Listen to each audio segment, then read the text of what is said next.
In a world awash with the hustle and bustle of modernity, we often find ourselves caught in a never-ending cycle of chasing progress and success.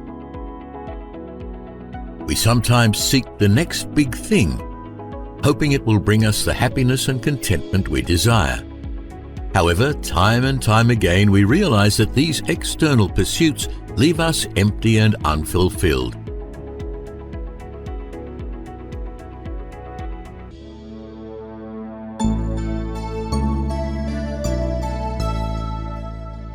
Alan Watts, in his book The Way of Zen, expounds on the notion that no object or experience can bring us lasting peace and happiness. It is a realization that echoes the teachings of Zen Buddhism. By learning to express the principles of Zen, we can break down the mental barriers that we use to divide ourselves from the rest of the world, and finally, see the world and the present moment for what it is. Formalized in China, Zen Buddhism is a way and a view of life which does not belong to any formal category in modern Western thoughts.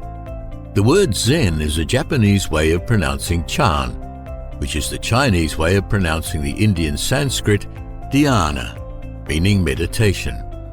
Taoism, Confucianism, and Mahayana Buddhism contributed ideas that would become foundational to Zen Buddhist teachings about life and entitlement. The essence of Zen is to awaken to the present moment and experience life directly without the filter of concepts and preconceptions.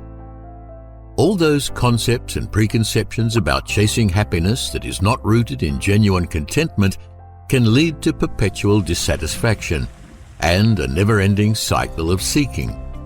In Zen philosophy, the concept revolves around the idea that there is no ultimate goal or achievement to strive for, even something as profound as nirvana. The emphasis is placed on being fully present in the current moment and experiencing reality as it is, rather than chasing after specific outcomes or seeking enlightenment as a destination. The main element of Zen is found in its name, meditation. While other Buddhist schools may emphasize the scholarly study of scriptures and philosophical concepts, Zen is more direct. It prioritizes direct meditation and introspection as the key ingredient to awakening one's inner nature, compassion, and wisdom. Sitting meditation, or Zazen, is the heart of Zen Buddhism.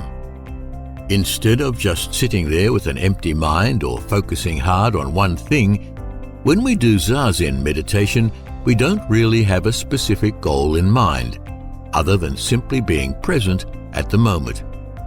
Once we let go of the need to achieve or attain, we become more aware of preconceived notions and gain insight into ourselves. We sit in the lotus position or sit with our legs crossed during Zen meditation, and our attention inward. Dismiss any thoughts that pop into our minds and essentially think about nothing. Our eyes look down towards the ground, focus on our breath, and slowly count the breath until 10, and repeat. Then we'll begin to feel as though we are in between sleeping and consciousness. This is the feeling that we're trying to feel as we accept our surroundings while also in a different state of mind. Zazen may sound simple, but anyone who has meditated knows how difficult it can be to remain still for 5 minutes, let alone several hours a day. This practice of concentration encourages us to pay attention to what we do and learn to appreciate the present moment. Of course, Zen Buddhism is not only about sitting meditation. It encompasses a profound philosophy and way of life that extends far beyond the cushion. Zen encourages a holistic approach to existence, emphasizing the integration of mindfulness into every aspect of daily activities. To begin living a life of Zen, we first have to stop pursuing goals that reflect the abstract idea of the world. Watts writes that this means letting go of trying to experience the good without the bad. When we understand their relativity, then we can appreciate that there aren't absolute goals that we should set or achieve. Letting go here doesn't mean we should not care about anyone or anything and live our lives carelessly. It means we experience life and love fully and openly, without clinging to it for our survival. Stepping away from illusions also means loosening our grip on trying to plan for a future that, according to Zen, doesn't exist. Much all of our struggles, from frustrations to anxiety, from anger to sadness, from grief to worry, all stem from the same thing. They come from being too tightly attached to something. When we are frustrated with someone, it's because we are attached to how we want them to be, rather than accepting them as the wonderful, flawed human they are. Or when we procrastinate, we are attached to things being so much easier and more comfortable, rather than accepting that we have something important to do, and so on. In Zen, all beings are Buddhas, and all they have to do is to discover that truth for themselves. Practicing Zen helps us look inside ourselves for enlightenment by controlling our minds through meditation and other techniques that involve the mind and body, to give up logical thinking and avoid getting trapped in a spider's web of words.